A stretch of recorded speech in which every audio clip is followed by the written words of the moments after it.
অনেক সময় আমাদের বিভিন্ন অ্যাকাউন্টের জন্য পাসওয়ার্ড সেট করতে হয় এবং সেটি 6, 8, 10 ক্যারেক্টার পর্যন্ত হতে পারে। আমরা জানি একটি লেটার, একটি সংখ্যা, একটি স্পেশাল ক্যারেক্টার নিয়েই পাসওয়ার্ডগুলো হয় সাধারণত। এ কোডে আমরা সেটাই করছি।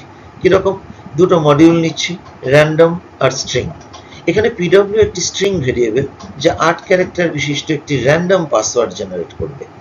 একবার রান করলে আলাদা আলাদা পাসওয়ার্ড জেনারেট হবে। ফর লুপ ইউজ হলো, যার রেঞ্জ 8, কারণ 8টি ক্যারেক্টার বিশিষ্ট পাসওয়ার্ড হবে।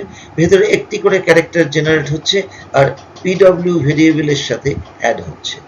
কিছু ফাংশন ইউজ হচ্ছে, চয়েস ফ্রম র্যান্ডম এবং ASCII letters, digits, punctuation from string, অর্থাৎ র্যান্ডমলি ক্যারেক্টারটি ওই 3টি চয়েসের যে কোনো একটি হতে পারে। এরপর শুধু প্রিন্ট। সাথে থাকবেন এরকম ভিডিওর জন্য।